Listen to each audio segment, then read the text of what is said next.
사람이 어떤 일을 할 때도요, 마음이 중요한 것 같아요. 마음이 준비가 안 되어 있으면 그 다음부터는 아무것도 할 수가 없는 것 같아요. 우리가 어떤 일을 할 때 처음 딱 시작을 할 때 어떤 생각을 먼저 하냐면, 자, 우리 마음부터 다잡고 합시다, 이런 말들 많이 하죠. 그래서 그 마음을 다잡기 위해서 뭐 수련회를 간다든지, 아니면 뭐 이 회사에 단합대회를 간다든지, 자, 우리 이번에 한번 가서 단합대회 하고 고기 한번 구워 먹고 우리 으쌰 한번 한 다음에 그 다음에 다음부터 일 열심히 해봅시다, 우리가 이렇게 하는 경우들이 있잖아요. 그러니까 하나님의 일을 하는 것도 마찬가지지만 세상의 일을 하는 것도 마음부터 시작하는 것 같아요. 자, 우리가 하자, 할까? 여기서부터 우리가 시작하는 것 같아요. 과거 공부할 때 여러분, 대학 시험을 보거나 아니면 뭐 입사 시험을 준비하거나 아니면 뭐 공무원 시험을 준비하거나 여러 가지 시험을 준비하셨던 경험들이 있으실 겁니다. 학교에 다닐 때 공부를 할 때 제일 많이 한 건 학교 다닐 때 공부했던 때였던 것 같아요. 책상 앞에다가 정성스럽게 글을 딱 씁니다. 붓펜 하나 사가지고 아니면 참펜 하나 사가지고 종이를 예쁘게 딱 하나 오려놓은 거나 아니면은 A4 용지 한 장에다가 3당 4락 딱 이렇게 써가지고 책상 책꽂이에다가 딱, 옛날에는 책상 앞에가 책꽂이가 있었거든요. 딱 붙여놓고, 그래 나는 3시간만 자고 합격하고 4시간 자면 떨어진다, 이런 글씨를 써놓거나, 저처럼 신앙이 아주 어렸을 때부터 뜨거웠던 사람은 성경 말씀을 붙여놓죠. 성경 말씀을 붙여놓는데, 저는 앞에다가 어떤 성경 구절을 어렸을 때부터 붙여놨냐면 시편 126편 5절의 말씀을 많이 붙여놨어요. 그래서 울며 씨를 뿌리러 나가는 자는 기쁨으로 그 단을 거두리로라.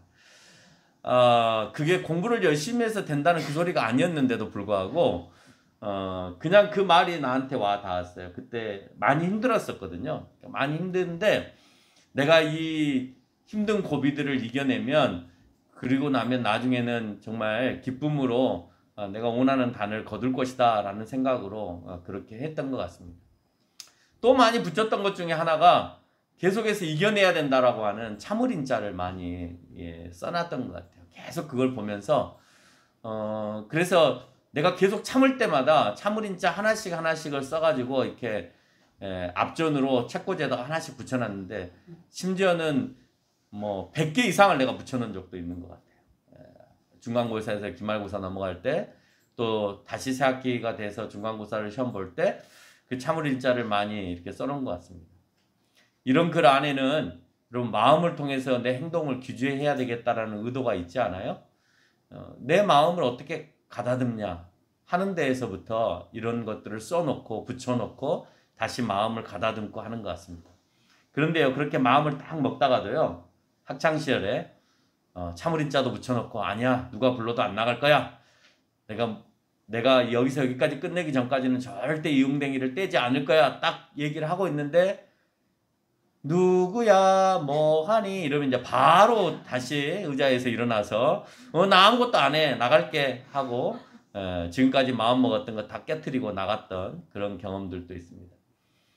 요즘은 아마 많은 교인들이 이제 교회로 나와서 예배를 드리거나 또는 기도를 하는 시간들이 많이 부족할 겁니다. 그래서 기도를 드리는 것을 더 애타하는 사람들이 있습니다. 그래서 내가 그러면 아무도 없을 때 혼자 나가서 예배당이나 기도원에 가서 잘 됐다, 평상시에 못 오게 하니까 내가 개인적으로 가서 있을 때 기도를 좀 해야 되겠다, 많은 사람이 운집되지 않을 때 기도를 하려고 딱 마음을 먹으면 그걸 방해하는 요소들이 있죠.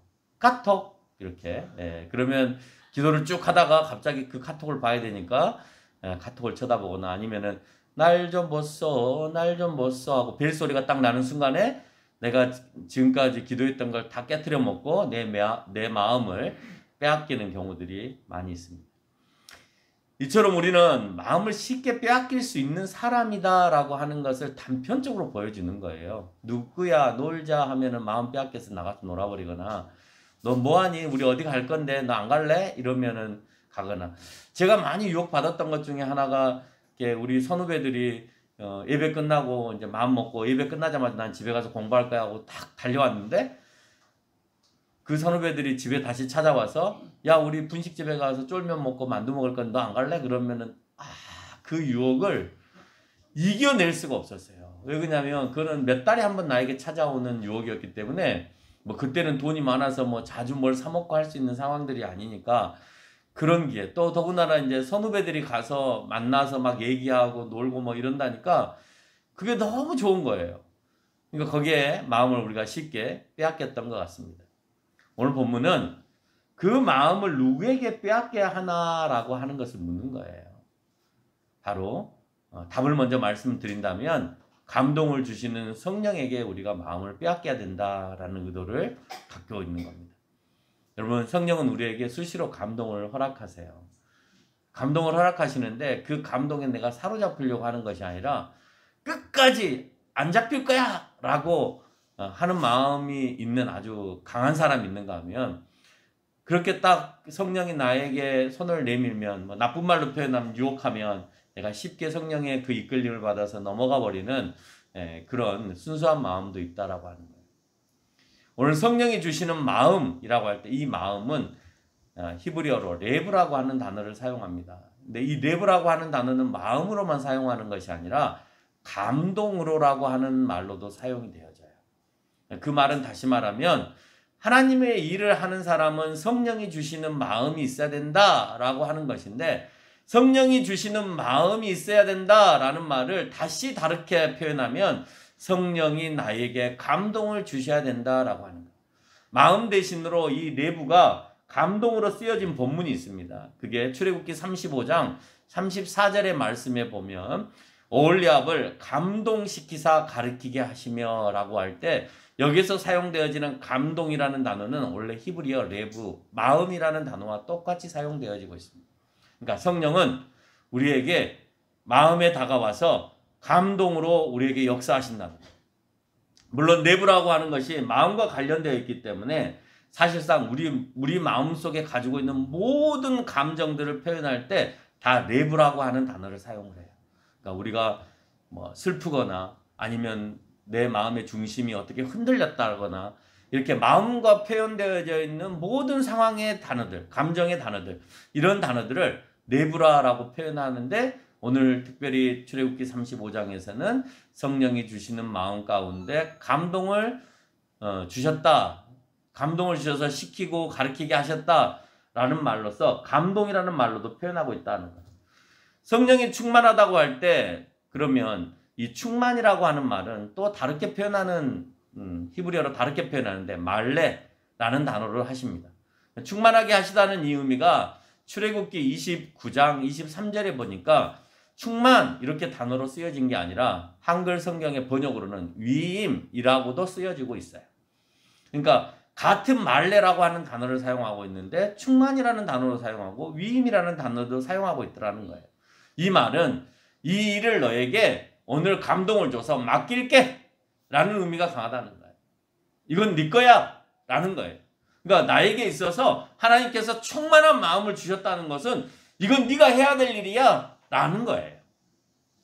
여러분 지금까지 하나님으로부터 이것은 너에게 감동을 주어서 할 수 있게 한 것인데 너만 할 수 있어. 자 이건 네가 해야 돼 하는 이런 마음을 주신 적이 있으신가요? 있어요? 네. 우리 이제 본당에서 예배 드리시는 우리 교육자들은 있다고 고개를 끄덕거리시는 분도 있고 아직까지도 나에게만 준 것 같지 않다라고 생각하는 분들도 있는 것 같습니다. 이 부분을 선택된 백성 가운데서 특별히 오늘 담겨 있는 것을 볼 수가 있습니다. 31장 3절로 6절의 말씀에 보면 하나님의 영을 그에게 충만하게 하여 라고 표현을 하고 있습니다. 충만하게 하여. 그러니까 이건 너 거야 라고 하는 것이 담겨 있는 거죠. 그래서 지혜와 총명과 지식으로 여러 주제를 줬다는 거예요. 제주들을 줬다는 겁니다. 그리고 난 다음에 내려가서 6절에서 보니까 내가 또 이제 쭉 뭘 만들고 뭐 만들고 이렇게 쭉 얘기하다가 6절의 하반절에서 가서 보니까 지혜로운 마음이 있는 모든 자에게 내가 지혜를 주어서 그들이 내게 명령한 것을 다 만들게 하였다라고 하는 겁니다. 충만한 마음을 주셔서 너만 할 수 있어 라고 하는 위임의 마음을 주셔서 그래서 그 사람들에게 지혜를 더하셔서 그것을 만들 수 있게끔 그 능력을 주셨다는 것. 그것을 저는요 이렇게 표현합니다. 그건 하나님의 감동으로 만들어진 것이다. 그러니까 세상 사람들은 어떤 도자기를 만들거나 아니면 공예품을 만들거나 아니면 음악을 만들어내거나 아니면 어떤 영상을 만들거나 그림을 그리거나 할 때 갑자기 삘이 왔다 이렇게 표현을 합니다. 느낌이 왔어. 느낌. 아니면 어떤 그 말로 표현할 수 없는 그 어떤 감정이 왔어. 그래서 내가 그걸 표현해야 돼 라고 표현하는데요. 물론 하나님께서 인간을 창조하실 때 처음 그런 마음에 순수한 오염되지 않은 그런 지혜를 주셔서 그런 걸 허락하실 수 있어요. 사람은 부분적으로 타락이 되어 있기 때문에 완전히 우리가 100%다 완전 타락되었다라고 볼 수도 있지만 우리가 다시 회생할 수 있는, 그러니까 우리가 중생함으로 인하여서 다시 하나님께로 나아갈 수 있는 여지가 남아있다는 거예요. 그 여지가 남아있는데 어떤 사람은 그게 좀 더 건강하게 남아있는 사람이 있고 어떤 사람은 그게 좀 더 부패하게 남아있는 사람이 존재한다는 거예요. 그러니까 그게 내 마음을 악하게 사용하면 사용할수록 그건 더 부패함으로 가게 되는 거고, 내가 그렇게 사용하지 아니하고 선하게 사용되어지면 아직 다른 사람보다는 원래 하나님의 형상에 가깝게 조금 더 남아있다라고 표현할 수 있는 겁니다. 근데 오늘 그 상황 가운데에서 내가 그 사람에게 하나님께서 지혜를 더하여 주신다라고 할 때는 원래 상태로 주시는 거예요. 감동을 주시는 거예요. 그래서 음악을 하거나 어떤 새로운 예술 작품을 하는 사람들에게 얘기하는 것은 네가 순간적으로 받는 그 삘을 받는 것보다 더 중요한 게 성령의 감동을 받는 것이다 라고 하는 거예요. 성령의 감동. 그래서 핸델이나 바하의 이 전기를 읽다 보면 그들이 이런 음악가들이 말하고 있는, 일반 예술가들이 말하고 있는 그런 상태의 삘을 받았다고 하는 게 아니라 성령의 감동을 받아서 내가 그 음악을 작곡하게 되었다라고 하는 거예요. 그래서 메시아를 찬양하는 곡들이 굉장히 많이 있죠. 또 화가로서는 람브란트 같은 사람이 그렇습니다. 람브란트의 그 그림들을 보면 다 대부분 성경에 있는 내용들을 주제로 해서 그림들을 많이 그리는데요. 그 사람 역시도 그 위인 자기의 자서전이나 아니면 후대의 사람들이 써놓은 그 글들을 보면 그가 하나님의 감동, 성령의 감동을 받아서 그 그림을 그려야 되겠다는 마음이 들고, 그래서 이걸 어떻게 표현할까, 그 감동을 주심을 따라서 그렸다라고 하는 말들을 많이 한다는 거예요. 그래서 그 감동, 오늘 올리압과 같은 이런 사람들에게 오늘 하나님께서 허락하신 것은 하나님께서 원래 인간들에게 주시고자 하는 그 순수한 지혜를 허락하셔서 그것을 만들게 하시고 그것을 또 수선하게 만들고 또 뭐 그런 기술들을 줘서 하게끔 그렇게 하셨다는 거예요. 하나님 앞에서 지혜로운 마음은 과연 그러면 어떤 마음일까라고 하는 거예요. 누군가에게 지혜롭게 대하는 마음을 가지는 것.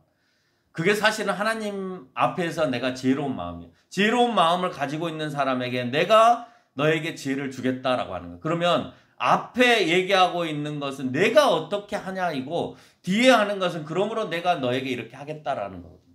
앞에 지혜는 내가 하나님께 발동하는 거예요. 내가 어떻게 하나님께 내 지혜의 마음을 발동할 수 있겠느냐. 그건 간단합니다. 내가 누군가에게 참 당신은 지혜로워라는 말을 들었다면 그러면 내가 하나님 앞에서도 그와 같이 똑같이 하면 되는 거예요. 근데 대부분 사람들한테 지혜롭게 행동하는 첫 번째 이유는 뭐냐면 상대방이 원하는 합당한 마음을 갖는 거예요. 상대방에게 합당한 마음, 상대방이 좋아하는 마음을 갖게끔 하는 것이 그 사람이 세상에 살아가는 데 있어서 지혜로운 사람이에요. 더 좋은 이유는, 더 좋은 방법은 그 사람이 정의로운 사람이면 더 좋겠죠. 의로운 사람인데 내가 그 의로운 사람 앞에서 합당하게 그 사람에게 합당한 삶을 살아가면 내가 같이 함께 의로워지는 거니까 더 좋은 것일 수 있겠죠. 그렇지 않은데 합당하지 않은데도 불구하고 내가 합당한 사람이 된다고 할 때는 굉장히 힘든 작업이 되어질 수도 있다는 겁니다. 회사 같은 데 우리가 다니다 보면 굉장히 불의한 사장들도 있거든요. 근데 그 사람에게 내가 진급을 하거나 아니면은 봉급을 많이 받기 위해서 뭐 아부를 해야 되거나 그 사람에게 합당한 마음을 가져야 된다? 이거는 힘들 수 있다라고 하는 거예요. 그러나 내가 그렇지 않다면 정말 이 회사가 내가 소속되어 있는 내 공동체가 정말 건강한 공동체라면 함께 이끌어가는 그 사람에게 내가 합당한 마음을 갖고 가는 것이 결국 그 사람에게 있어서 상대방이 봤을 때는 아 정말 이 사람 지혜로운 사람이다 라는 평가를 받게 된다는 거죠. 다시 말해서 우리가 우리의 모든 생각이 하나님께 초점이 맞춰져 있으면 어떻게 하면 하나님께 합당한 마음을 품을 수 있을까? 어떻게 하면 하나님께서 좋아하는 마음을 가질 수 있을까? 라고 하는 하나님 앞에 초점이 맞춰져 있는 사람이 바로 지혜로운 마음을 가지고 있는 사람이다 라고 하는 겁니다. 우리는 흔히 우리 자녀들에게 이런 말을 하죠. 하나님, 내 아들에게, 내 딸에게 지혜의 지혜를 더하여 주소서. 아니면은 나와 관련되어 있는 내 제자들에게, 아니면 내 친척들, 내 조카들에게 하나님, 이 아이에게 지혜의 지혜를 더하여 주소서. 이런 기도를 참 많이 합니다. 근데 앞에서 오늘 이 지혜의 지혜를 더하여 주소서라고 하는 말의 근거가 오늘 앞에서 본 대로 출애굽기 31장 6절에서 말하고 있는 올리압과 같이 하는 상황을 얘기하고 있는 거예요. 그러니까 이미 그런 말들이 성경에 포함이 되어 있는데 출애굽기 31장 6절에서 얘기하고 있더라는 거예요. 뭐라고요? 지혜로운 마음이 있는 모든 자에게 내가 지혜를 주어. 지혜의 지혜를 더한다는 말은 원래 지혜가 있는 사람이에요. 근데 거기에다가 내가 지혜를 더해 준다라고 말씀하고 있어요. 하나님, 올리압과 같이 이 아이에게 지혜가 원래 있는데 하나님 여기에다가 지혜를 더해 주세요 라고 하는 말의 표현이 되어지는 것이죠. 히브리어를 살펴보니까 앞에 있는 지혜는 내가 하나님께 합당한 지혜, 하캄이라고 하는 단어를 사용합니다. 그러면 뒤에 있는 지혜도 하캄이라는 단어를 사용해야 되는데 그렇게 사용하지 않고 호크마라는 단어를 사용해요. 다르게 표현하고 있더라는 겁니다. 뒤에 지혜는 하나님께 주시는 능력의 지혜, 호크마입니다. 앞에는요, 내가 하나님 앞에 합당한 지혜, 하캄입니다. 하캄은 부정적인 의미로서의 지혜도 사용해요. 뱀이 지혜롭다 할 때 그 지혜는 좋은 표현으로 사용되어진 것이 아니에요. 부정적인 의미로 사용되어진다는 거예요. 요리 빠지고 저리 빠지는 것도 지혜롭다라고 표현할 수 있는 겁니다. 그러니까 하캄이라고 하는 단어는 부정적이고 부패하고 또는 인간이 하고 있는 가운데 저 사람 그래 저 부분에 있어서는 참 지혜롭네 라고 말할 수 있는 이렇게 표현할 수도 있고 이렇게 표현할 수도 있고 긍정적으로 표현할 수도 있고 부정적으로 표현할 수도 있는 단어인 하캄을 사용했다면 뒤에 호크마는 어느 때이든지 긍정적인 의미로서의 지혜를 의미합니다. 다시 말해서 뒤에 말하는 호크마는 하나님께서 원래 인간에게 주시고자 하는 근원적인 지혜를 의미하는 거예요. 처음에 인간을 만들었을 때 나에게 지혜를 주셨어요. 그 지혜, 그걸 호크마라고 표현하고 있다라고 하는 겁니다. 다시 말해 지혜의 지혜를 더해 주소서라고 하는 말은 나의 모든 생각이 하나님께로 향하게 해주세요라고 하는 말. 이제 부패된 지혜로 머물러 있는 것이 아니라 하나님께서 주실 오리지널 지혜, 호크마를 나에게 허락해 주세요라고 하는 말이 그 안에 담겨 있는 거예요. 오늘 이 아이에게 지혜의 지혜를 더하여 주세요라고 하는 말은 하나님, 이 아이가 하나님을 향하는 그 초점이 하나님께 맞춰지는 지혜가 되게 해주시고 그렇게 초점이 맞춰져 있는 이 아이에게 하나님께서 원래 주시고자 하는 오리지널 지혜를 이 아이에게 더해 주세요라고 하는 말의 표현이 되어진다라고 하는 겁니다. 이런 능력을 받았으면 일을 해야죠. 지혜를 받았으니까 일을 해야 되잖아요. 오늘 본문 31장에서 35장까지 이 전체 본문을 가지고 여러분에게 지금 설교를 하고 있는데 네 부류의 사람이 등장합니다. 이런 일을 하는 사람, 네 부류의 사람. 첫째는 마음이 원하여 하나님께 드리는 자가 있고 첫째는 하나님의 소리를 듣고 보고 인도하는 자가 있습니다. 누굽니까? 모세와 같은 지도자입니다. 하나님의 소리를 듣고 보고 그 백성들을 인도해내는 자, 모세죠. 이 모세와 같은 지도자가 이 안에 있습니다. 출애굽기 31장 1절에 보니까 여호와께서 모세에게 말씀하여 이르시되 또는 내가 너에게 보여준 대로 가서 이대로 만들어라 라고 하면서 보여주기도 하시고 오늘 모세에게 말씀도 하시고 보고 듣고 그 백성들을 인도하는 모세의 모습을 오늘 본문에서 설명하고 있다는 거예요. 우리 공동체 안에 성령의 소리에 민감한 사람들이 있어야 한다는 겁니다. 근데 중요한 것은 이 사람은 성경에서 보니까 항상 소수, 많지 않아요. 대표적인 인물에게 허락하시다는 이 사람이 그 마음에 성령의 감동이 없으면 결국 그 공동체는 성령의 감동이 없음으로 인해서 죽은 공동체가 되고 말더라라고 합니다. 어느 때든지 그 지도자가 민감하게 깨어 있으면 살아가고 그렇지 않으면 결국 그 공동체가 힘들어지고 파괴되어지고 분열되어지는 모습들을 우리가 발견하게 됩니다. 두 번째는 아까 보고 듣고 인도하는 자가 있었다면 두 번째는 마음이 원하여 하나님께 드리는 자가 있었습니다. 출애굽기 35장 5절의 말씀에서 마음이 원하여 하나님께 드리는 자의 표현을 하고 있는데 세상에서 일을 하려면 정말 하나님 앞에 초점을 맞춰서 지도자로서만 살아가는 것이 아니라 세상에서 일을 하려면 물질이 필요하니까 물질 사회니까 세상은 물질로 만들어져 있으니까 물질이 필요하겠죠. 뭔가를 하기 위해서는. 그러면 이 물질을 드리는 일들을 누군가가 해야 되는데 이 사람들이 하나님이 기뻐하심을 따라서 드렸다라고 표현하고 있다는 거예요. 마음이 원하여 하나님께 드리는 자. 이 사람도 오늘 지혜의 지혜를 더하여서 하나님께 기쁨으로 드렸다라고 표현하고 있습니다. 세 번째는 마음에 지혜로워지면서 무언가를 만들고 있는 장인들을 오늘 소개하고 있습니다. 물질이 들여졌으니까 그 물질을 통해서 뭔가를 만들어야 되는 것이죠. 장인이 필요한 겁니다. 근데 중요한 것은 잘 만들어내야 될 중요함이 그 안에 담겨 있는 것이죠. 위에는 기쁜 마음으로 드렸다면 여기는 성령의 감동을 통해서 만들어가고 있더라는 거예요. 그래서 교회 일은 대대로 잘하는 사람들보다는 좀 못하더라도 성령의 감동함이 있어서 그 일들을 감당하는 사람이 더 중요합니다. 그래서 저희 교회는 앞으로 늘 제가 주장하는 것 중에 하나가 찬양을 잘하는 사람들이 성가대를 쓰는 것이 아니라 하나님의 감동이 있어서 모두가 다 하나님께 찬양을 돌렸으면 좋겠다. 무엇을 하든지 마찬가지입니다. 무엇을 하든지 정말 그 감동에 사로잡혀서 그 일들을 감당하는 것, 나는 그게 너무 아름답다라고 생각해요. 우리 윤 목사님 사모님, 그 김혜리 사모님이 이제 자주 오셔서 이제 자주 우리 꽃꽂이를 해주시는데 꽃꽂이를 하다 보니까 영상으로 이렇게 내보내질 때 좀 더 이 강대상 뒤에가 화려하고 아름답게 표현이 되어지잖아요. 근데 이제 사모님하고 꽃꽂이를 할 때 가끔 저하고 이제 대화를 합니다. 대화를 하는데 그런 말씀을 하세요.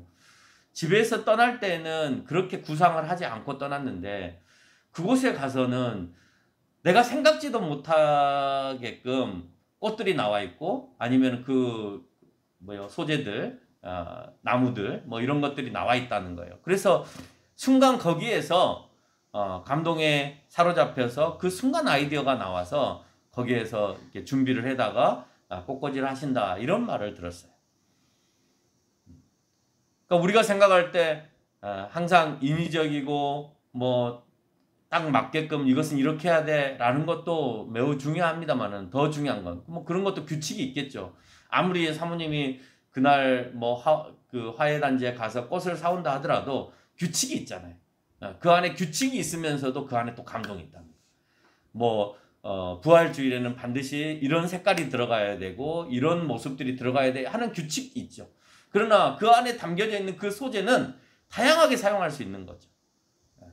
그러니까 그 규칙과 그 안에 담겨져 있는 그 감동이 하나가 되어져서 그 만드는 일에 최선을 다하는 교회는 드리는 자들도 있어야 되지만 열심히 그것들을 통하여서 봉사하는 자들도 있어야 된다라고 하는 것도 담겨져 있는 거예요. 드리는 것만 값진 것이 아니라 정말 자기의 시간과 자기의 노동을 통해서 봉사하잖아요. 사실 그것도 굉장히 값진 것인데 사람들은 자꾸 교회 안에 헌금을 많이 하고 뭔가를 드리는 것만 잘하는 것으로 착각하는 경우들이 있어요. 그렇지 않다는 거예요. 돈이 있는 사람들은 돈으로 오늘 하나님 앞에 기쁜 마음으로, 물질이 많은 사람은 물질로 하나님께 드리는, 나는 그 대신 시간이 없습니다. 그런 사람은 물질로 드리는 거예요. 제가 부평교회 있을 때 막 열심히 이제 김장을 했어요. 김장을 막 뭐 몇백 포기 이렇게 김장을 쭉 했는데 그때 이제 젊은 사람들이 막 퇴근해서 늦게 이제 이렇게 도착을 한 거예요. 그래서 이제 늦은 시간에 오후니까 저녁 먹을 때쯤 이제 다 그 배추에 그 물기가 빠지고 이제 버무리는 시간이 다 됐는데 이제 그것만 하면 끝나는 거잖아요. 담는 거잖아요. 근데 중요한 것은 마지막에 다 담고 나서 하는 일이 뭐냐면 이제 한 포기씩 담아주는 거예요. 이제 김장을 했으니까 한 포기 가져가서 먹으라 하고 비닐봉지에다 이렇게 한 포기씩 이렇게 담아줍니다. 물론 이제 사택은 조금 더 큰 통을 갖고 가서 좀 더 많이 주시니까 우린 좀 더 많이 받아왔습니다만은 이제 중요한 것은 그때 이제 퇴근해서 젊은 이제 성도들이 막 오는 거예요. 와가지고 이제 마지막 버무리고 이렇게 담는데 와가지고 도와주는 거예요. 그러니까 말을 아주 잘하는 그 권사님이 하는 소리가 아이고 우리 다 일 끝났는데 이제 왔냐? 이제 이렇게 표현을 하는 겁니다. 다 일 끝났는데 이제 왔냐 이거예요. 이제 와가지고 이제 김치 먹을 때쯤 되니까 왔냐? 이제 얄밉다 이거죠. 그렇게 표현하니까 어떤 권사님이 그러시는 거예요. 야, 우리는 일을 못해서 우리는 밖에 나가서 돈을 못 벌어서 여기 와서 배추 이렇게 씻고 담그고 이렇게 하잖아. 저 사람들이 나가서 일을 해야 이 교회가 움직일 거 아니야. 저 사람들이 하는 일은 저 일이야. 우리가 하는 일은 이 일이고. 근데 왜 열심히 일하고 돌아온 저 젊은 집사들한테 그렇게 야단치냐고. 저 집사가 할 일은 저 일이니까 그냥 우리는 이 일만 열심히 하면 늙은 사람들이 뭐 할 거냐고. 돈도 못 벌면서 이거라도 열심히 해야지. 아, 그 말에 감동이 됩니다. 보통 일반적으로 볼 때는 그 일은 그 일이고 이 일은 이 일이니까 너도 휴가를 내거나 뭘 하거나 해서 해야 되지 않냐라고 표현할 수 있을지 몰라요. 그러나 본인들도 하고 싶었겠지만 그런 상황이 안 되니까 결국은 그런 뭐 올차가 됐든 주차가 됐든지 내지 못하고 퇴근해서 정말 불이 나게 열심히 왔는데도 불구하고 이제 어떻게 왔는데 다 끝나서 이제 통에 다 담고 있는 상황 가운데서 왔으니까 얄밉기도 하겠지만 그렇지만 그 보는 시각들이 다르다라고 하는. 어떤 사람은 기쁨으로 자기 마음이 원하는 대로 드리는 자도 있고 어떤 자는 하나님께서 지혜를 주셔서 좋은 음식, 맛있는 음식을 만드는 자들도 있다라고 하는 겁니다.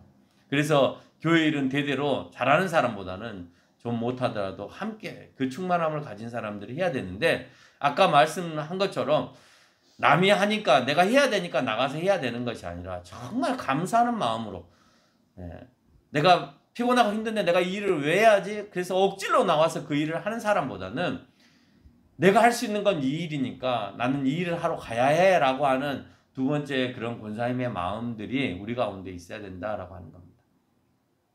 만들어진 장소에서 일하는 네 번째로는 제사장이 있습니다.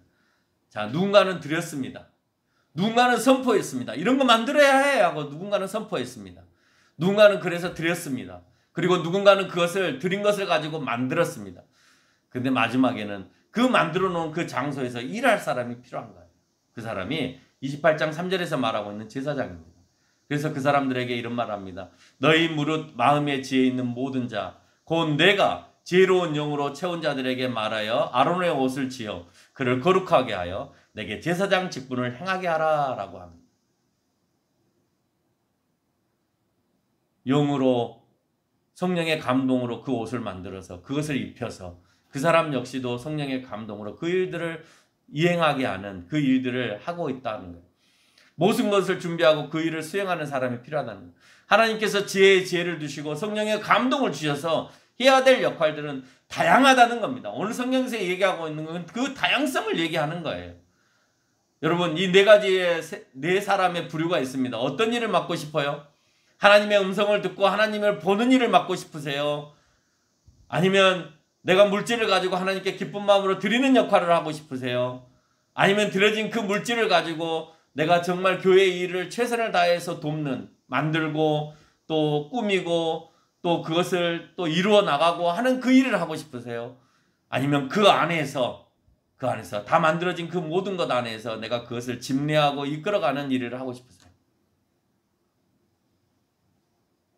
어떤 일을 하고 있어요? 1번부터 4번까지의 네 부류가 있습니다. 어떤 일을 하고 싶으세요? 1번이요. 하나님의 음성을 듣고 보고자 하는 것. 과거에는요. 자, 어떤 일을 하고 싶습니까? 라고 물을 때 우리 김혜리 사모님처럼 1번이나 4번처럼 얘기했어요. 마음은 어디에 있느냐? 2번에 가 있어요. 왜 2번에 가 있느냐? 내가 드릴 수 있으려면 가지고 있어야 되잖아요. 그렇죠? 그러니까 내가 가지고 있어야 드릴 수 있는 거니까 내가 일단 먼저 부자가 되고 이 부자가 먼저 되고의 마음이 있는 거죠. 마음은 거기에 있는데 사람들한테 표현할 때 어떤 사람이 되고 싶으세요? 라고 하면 차마 내가 속물이어서 하나님 제가 물질이 많아서 물질을 많이 갖고 있다가 요만큼 하나님께 드리겠습니다. 이렇게 말을 못하니까 1번이나 4번이 됐으면 좋겠습니다. 그러니까 하나님의 음성을 듣거나 보거나 아니면은 그 성막에서 일하는 제사장의 역할을 맡았으면 좋겠습니다. 우리 자녀도 그랬으면 좋겠습니다. 했는데요. 제가 이제 성장을 했잖아요. 그렇게 어렸을 때 그때 집사님, 권사님들이 그렇게 쭉 얘기를 했는데 그 자녀들이랑 제가 다 컸잖아요. 근데 얼마나 속물이냐면 그때 같이 커왔던 그 자녀들이 다 그 일을 감당한 것이 아니라 그 부모들이 다 돈 벌고 다 잘 살고 하는 것을 위해서 부모가 키우더라는 거예요. 안 그래요? 말은 제사장이 됐으면 좋겠습니다. 말은 하나님의 음성을 듣는 정말 신령한 자가 됐으면 좋겠습니다. 라고 하는데 실제 자녀를 어떻게 키우냐? 다 2번에 맞춰져 있어요. 돈 벌어. 돈이 최고야. 장로가 되더라도 돈이 있어야 해. 그래야 네가 장로도 될 수 있는 거야. 그리고 목회자 힘들어. 요즘에 뭐 신학대학은 누가 가지도 않는다며. 그러니까 거기 가지 말고. 그리고 내가 보니까 그 목사님들도 너무 힘들어. 이 사람 저 사람 말을 다 들어야 되고 뭐 거기에 이쪽에 치이고 저쪽에 치이고 막 이렇게 살고 하루도 편한 날이 없어. 그러니까 차라리 그 돈 받고 거기서 힘드느니 회사 가서 더 많이 받고 그냥 그 일 해. 라고 하는 사람의 소리가 너무 많아졌고요. 최근 들어서는 신학을 하겠다고 왔다가 부모한테 엄마 나는 신학이 아닌 것 같아. 아버지한테 너는 그 신학이 아닌 것 같아. 나는 신학하고 좀 안 맞는 것 같아. 그럼 과거에는 자기 부모님이 믿는 사람이면 우리 좀 기도 좀 더 할까? 그래도 하나님께서 너를 부르셨고 신학교에 보내셨을 때는 이유가 있을 텐데 우리가 다시 한번 더 기도를 하고 처음에 우리가 먹었던 그 마음을 다시 한번 좀 회복을 시켜보자 라고 이렇게 종용을 하죠. 근데요 지금 부모들은 절대 그렇지 않습니다. 그래? 그럼 하지마. 잘 됐다. 너 할 거 많아. 하지마. 이것도 할 수 있고 이것도 할 수 있으니까 신학이 아니면 굳이 그게 갈 필요 없어. 거기 힘들어. 그리고 돈도 안 돼. 거기 가지 말고 이 길을 가. 아마 제가 봤을 때는 우리 나이 또래 부모님들은 대부분 그렇게 생각할 거예요. 그러니까 우리 뭐 최혜진 전도사님 부모님이나 우리 박희지 전도사님 부모님들은 신앙이 있어도 엄마 나 신학하기 싫어요. 나 목회의 길 가기 싫어. 그래 가지 마. 근데 우리 부모님 세대의 부모님들이 장로님이거나 권사님이었을 때는 아니 네가 신학교를 갔을 때는 이유가 있어. 그러니까 다시 한번 더 기도하고 생각해봐. 라고 이렇게 이끌어 주셨다는 거예요. 벌써 시대가 바뀌면서 상황이 완전히 바뀌었어요. 그래서 1번과 3번에 중심을 맞추는 게 아니라 2번 물질을 드리는 사람 앞에 우리가 중심을 더 맞추고 살아가고 있다라고 하는 겁니다. 이들의 공통점이 있습니다.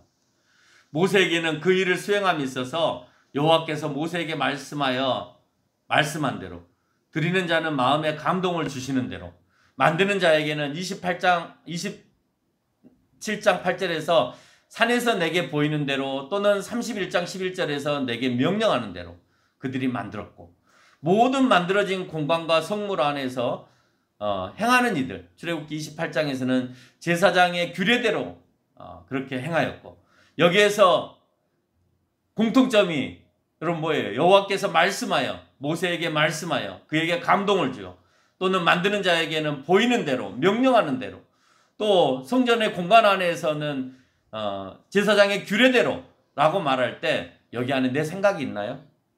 없습니다. 이 모든 사람들 안에는 내 생각이 없어요. 드리는 사람도 심지어 내가 이만큼만 드릴까가 아니라 기쁨으로 다 드려요. 기쁨으로 드렸더라 그랬습니다. 이거는 기쁨이 그 안에 첨가가 되잖아요. 그럼 요만큼만 될 수가 없어요. 더 드리고 싶은 거예요. 여러분이 하나님 앞에 드려봤으니까 알잖아요. 기쁜 마음이 있으면 요만큼만 드릴까가 안 돼요. 이거 다 드려도 괜찮아. 나는 또 하나님께서 채워주셔. 라고 하는 그 마음이 있기 때문에 그냥 더 드린다고요.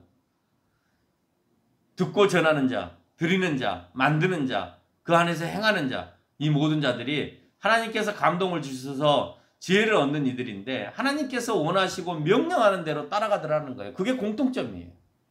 자기의 생각대로 움직이는 것이 아니라 하나님이 원하시고 하나님이 명령하시는 대로 따라가는 자들이었다라고 하는 것을 우리가 기억할 필요가 있다는 거예요.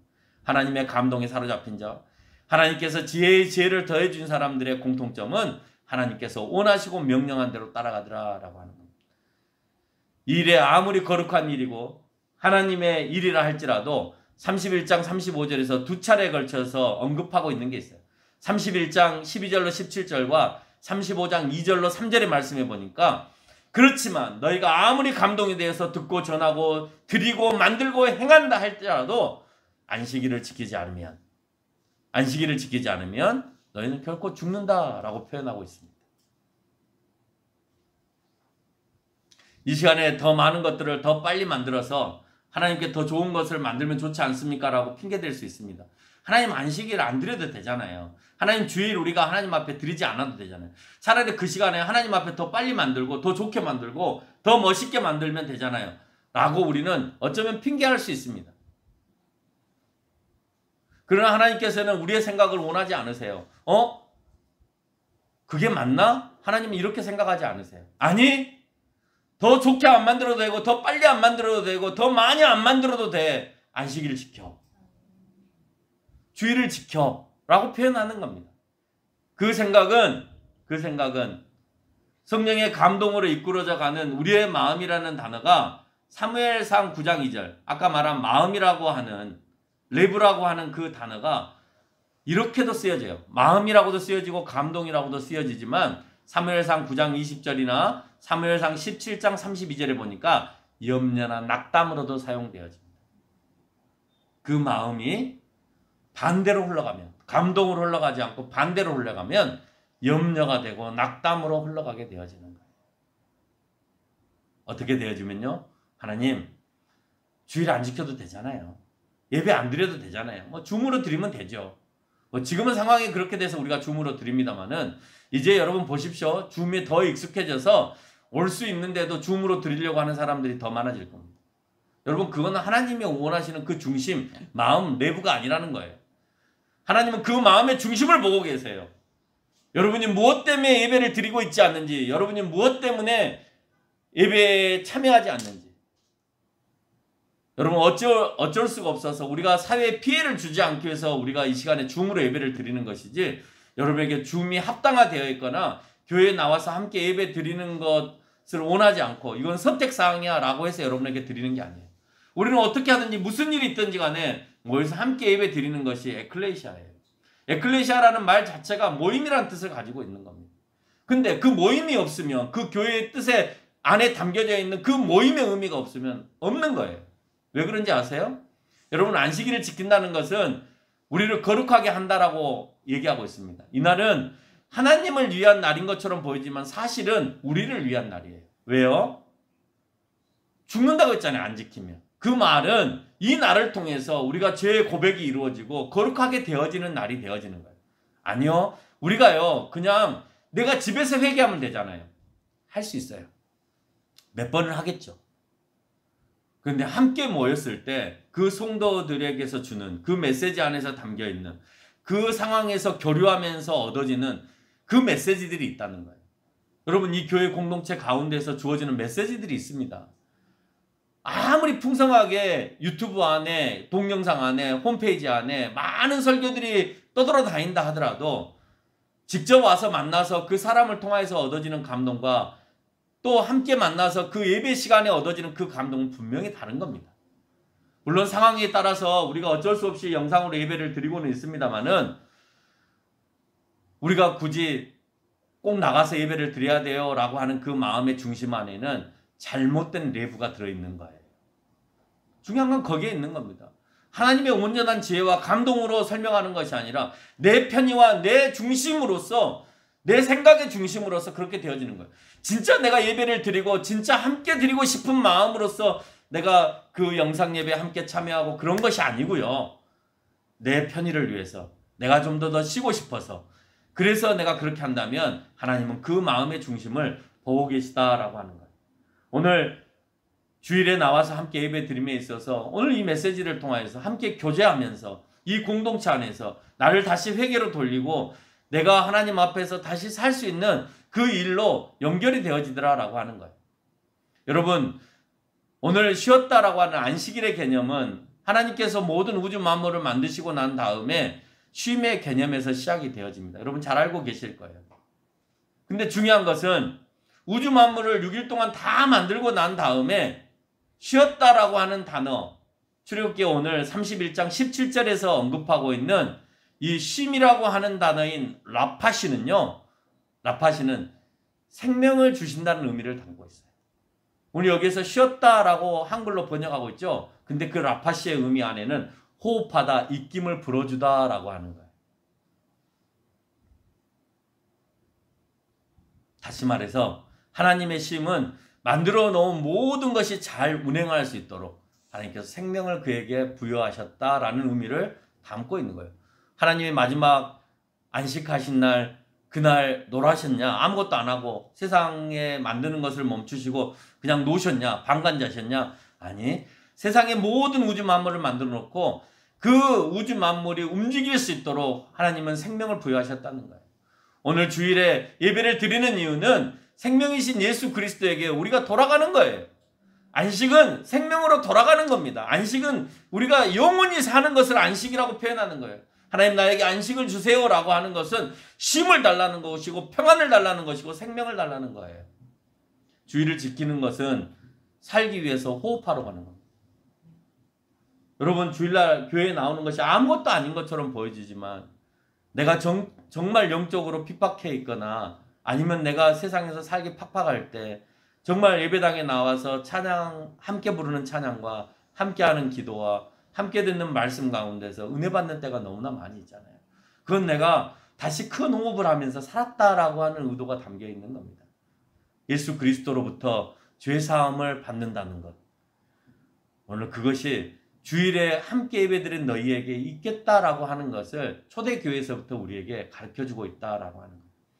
그리고 그 우주 만물과 출애굽을 시킨 여호와 하나님이 이 교회를 이끄신 하나님을 기억한 날인데 그들은 하나님을 기억하는 날을 선포했는데도 출애굽기 32장에서 그 하나님을 잃고 애굽의 풍요의 신인 송아지를 만들어서 그것도 화려한 금으로 만들어서 결국 하나님을 버리는 모습을 발견하게 됩니다.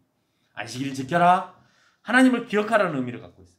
하나님을 기억해라 라고 하는 의미를 가지고 있는데 하나님을 기억하지 못하는 일이 바로 그 다음 장에 벌어지고 있더라라고 하는 거예요. 그 말은 뭐냐? 누구나 다 그렇게 넘어질 수 있다라고 하는 것을 우리에게 보여주고 있는 거예요. 너희가 그 순간 아차하는 순간에 하나님을 기억해내지 못하는 순간에 하나님을 버리고 다른 것을 취할 수밖에 없는 사람인 것을 우리에게 보여줍니다. 그만큼 너희의 지혜, 너희 마음에 가지고 있는 그 마음의 상태가 부패되어 있다. 그러니 그 부패한 마음에 성령의 감동을 통해서 하나님께서 올려주시고자 하는 그 근원적인 지혜와 충만함이 성령의 충만함이 너희 가운데 늘 충만하지 않으면 무너질 수밖에 없다라고 하는 것을 우리에게 말씀하고 있는 겁니다. 어떻게 보면 결론을 맺겠습니다. 어떻게 보면 하찮아 보이는 안식일, 쉬어도 그만 안 쉬어도 그만일 것 같은 이 안식일을 이스라엘 백성들에게 반드시 기억하라고 하고 있고 지금은 예수님을 기억하는 부활의 날 주일을 기억하라고 하고 있습니다. 하나님의 거룩한 일을 동참하는 자들의 시작은 바로 주일을 지키면서부터 있는 거예요. 하나님을 만나면서부터 있는 거예요. 왜? 그렇게 했을 때 내가 너에게 지혜를 더하겠다라고 하시는 거고 너를 죽이지 않겠다라고 설명하고 계시기 때문에 그렇습니다. 이것이 우리를 통해서 하나님에게 합당하게 여기시는 자이며 이 지혜 위에 참 지혜를 더해 주시겠다라고 말씀을 하고 있는 거예요. 모든 하나님의 일을 하고 싶은 사람은 그 모든 하나님의 일을 하기 위해서 가장 중요한 건 마음의 준비가 먼저 돼 있어야 되고 하나님을 향한 그 마음의 준비가 되어 있는 사람에게 하나님은 원초적인 원래 우리에게 주셨던 그 지혜를 더해 주심으로써 우리가 능력을 발휘하게 되어진다는 겁니다.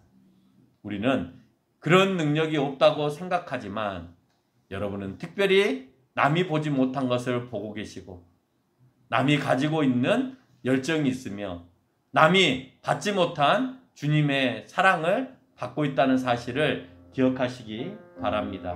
나 가진 재물 없으니